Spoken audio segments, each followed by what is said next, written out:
questions, I'll just make a few comments. It shouldn't surprise us that after Brian flew across the lake to have dinner with George W. Bush, that he comes out with an economic plan that's very similar to the plan that bankrupted America. Deficits, unending deficits, tax cuts for the wealthiest Vermonters, and budgets that don't balance. That's what got us into this economic mess, and that is not what's going to lead us out. Let's talk a minute about what's going to lead us out.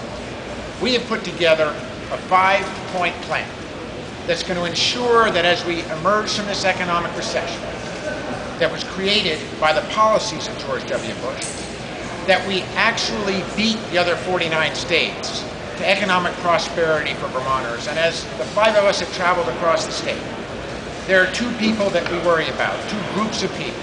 The first is the ones that we all think about first, those Vermonters who've lost their jobs, who can't find a new one, and find that they have lost not only their self-confidence, but their hopes for the future. The second is the many Vermonters who have a job, but find their incomes are dropping, their bills are mounting, they're working 2, 3, 4. I talked to a woman in Bennington County working 5 jobs, 7 days a week.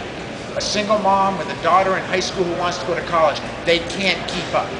So what are we going to do to ensure that instead of make-believe deficits of the future, we actually have a plan that works? 5 quick ideas that will make the difference. First, be the first state in the country where health insurance is not an obligation of the employer, but follows the individual. Second, ensure that we have a tax policy that grows wealth and grows jobs. Third, retrain our workforce for the 21st century so that we can do the jobs like Dealer.com that are growing and emerging in this economy. Fourth, let's be sure that we are the first in a nation that provides early childhood education so that particularly women don't have to make horrid choices between going back to work and child care that they cannot afford.